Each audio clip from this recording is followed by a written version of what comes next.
Hey everyone, it's Libby from maighstirtarot. I'd like to acknowledge the Worimi First Nations people, that's W-O-R-I-M-I, and welcome to you, your guides, my guides, and the universal energies. Well, all I can say is I hope that I'm channeling the Orange Idiot, and he had as rough night as I did last night. The innards were not very happy, so yes, I hope that, yeah, that was a bit of a dual experience there. If it wasn't, no idea what I ate or how that came about. Okay, but what I want to have a look at in this particular reading, oh, look, I'm just going to do Harp Watch. Let's just call it Harp Watch. So what's happening today in the Orange Idiots? Oh, gosh, as I split the deck, I've got the Eight of Cups, which is the emotional walking away, or should I say stomping away, potentially. Looking at the Orange Idiot schedule, it's full on Melania at the Grand Prix, etc., etc. I suspect somebody was promised the Grand Prix, and then they're not going to be attending. So I just want to have a look to see how she's feeling today. And yeah, I get the Strength card here. I do feel that she is pretty much the only, Strength card and then the Fool card. Heading off on a journey somewhere. So this could have been her soothing of the Orange Idiot, because she was very, that was her role. Was I've always got. I didn't get that she was a Husky agent. If she was used for insider information out of her own naivety, that's a different story. I don't think she was actually implanted. She just may have just been used. Let's put it that way. So the Strength card, but then we've got the Fool card. Again, the stomping away off the cliff. So let's have a quick look. There might be some discussions to pay her off underway. Yeah, and they're the feathering the nest there. So let's have a look, because for her to keep her secrets with that Queen of Cups. So we've got the Strength and the Fool, and then we had the Three of Pentacles, the Six of Pentacles, the Nine of Pentacles, the Queen of Cups. Oh dear, and then the next couple of cards, Ten of Swords, Five of Cups. So feeling like stabbed in the back. Endings, Nine of Cups, loss, regret. The Ten of Wands, so we've got two tens there, and the High Priestess, secrets being revealed about, well, what secrets does she have with that Seven of Swords? We've also got then the gift from the past, but the naivety, the Death card, and the Empress card. Now, the Empress being potentially the birth of something new, or it could be the nurturer of the felon in chief, because the next two cards is the False Victory. Ten of Swords again, this is an extended deck. It's got multiples of some.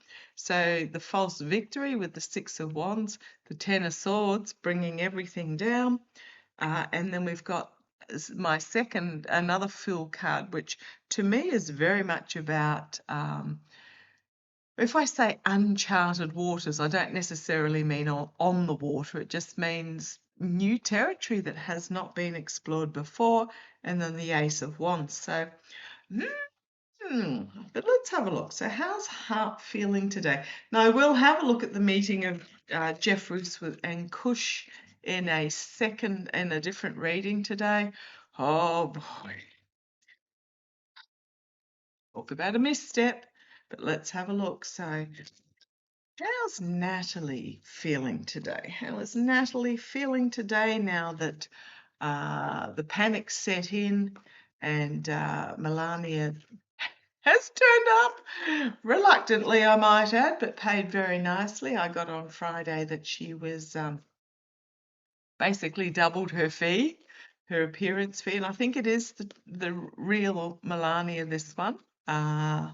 Let's have a look. So how is been sent back in? How is Natalie feeling today? Come on down, let's have a look.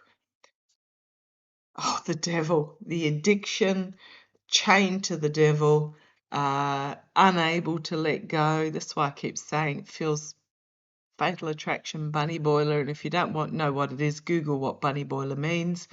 Yeah, she is full on crazy. She makes Laura Loomer look sane. But yeah, so she had chained herself to this addictive personality, or she was addicted to this personality. Just absolutely nuts. The photograph of her chasing along behind the golf carts or something that's come out, no one's disputing it as being a real photograph. I mean, I must admit, when I first saw it, I said, surely that's got to be AI. But no one's actually putting out there that it's AI amongst all the young podcasters, so perhaps it wasn't. Okay, but yeah, she is fully in deep with the devil. The second signifier, another major arcana. So this is big. We've got the Chariot card. Now,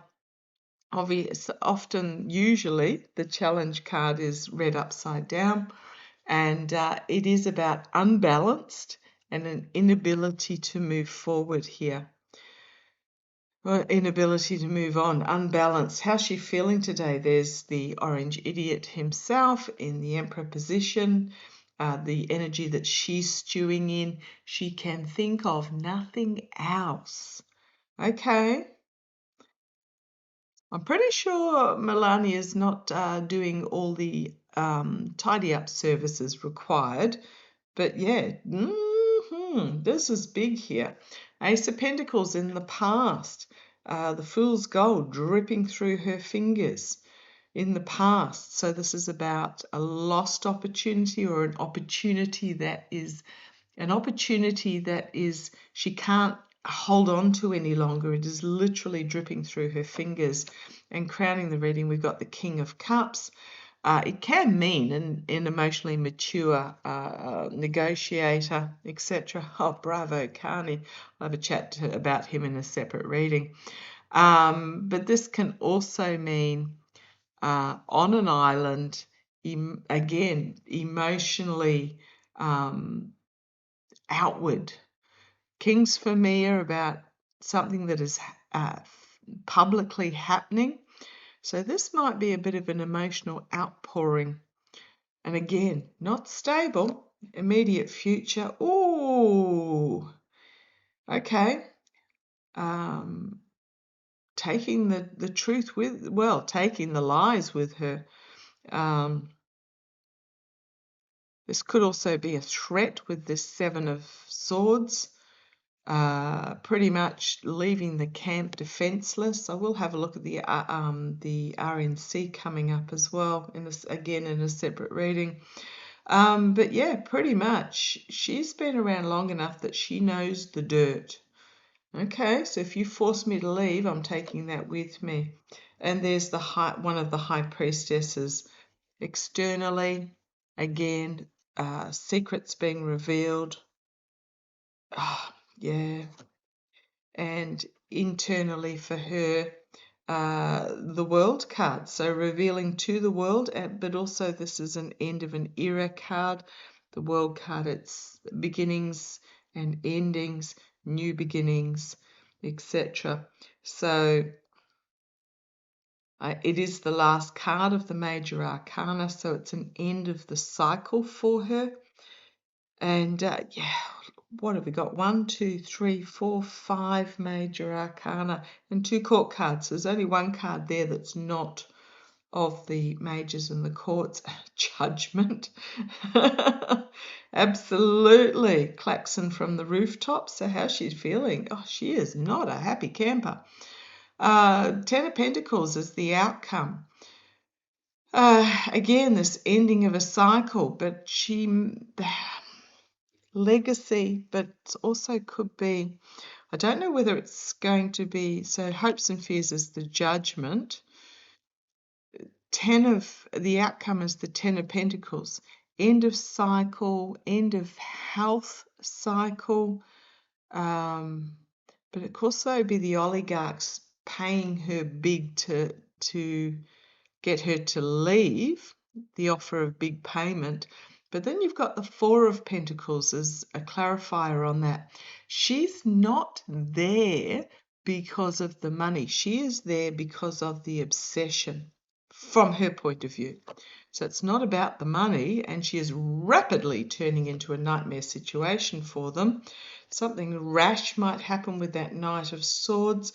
You've got the Knight of Wands, volatile information coming forward, and the Temperance card.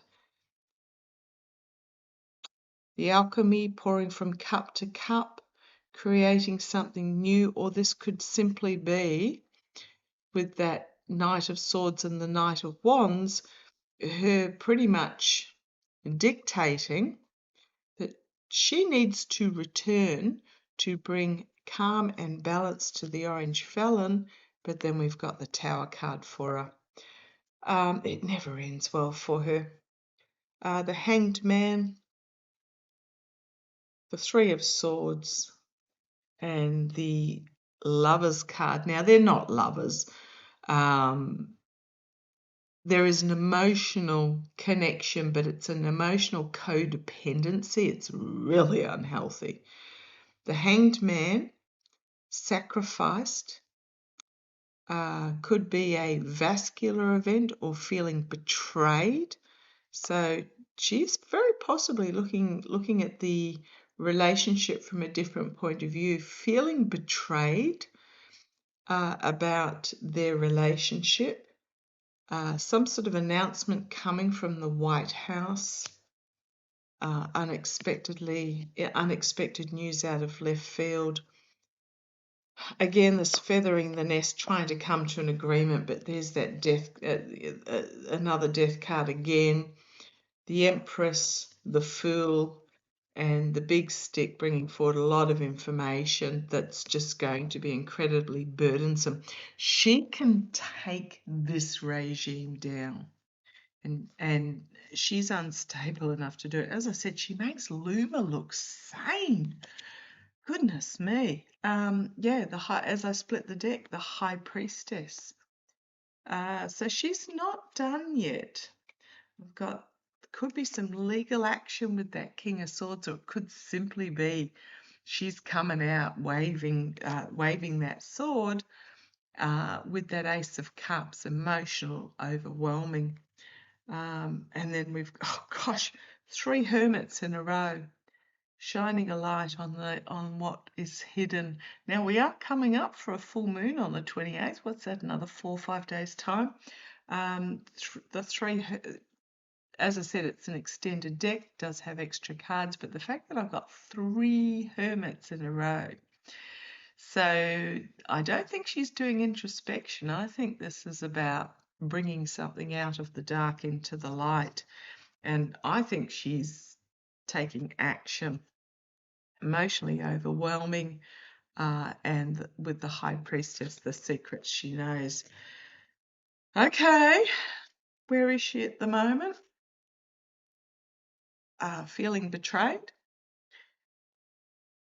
feeling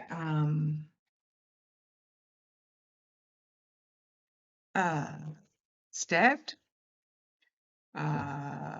feeling desperate, emotionally overwhelmed. Yeah, we'll keep an eye on it. We'll keep an eye on it going forward. I'll just put those cards there ready for tomorrow. Yeah, she I'm not sure whether she'll go full bunny boiler, but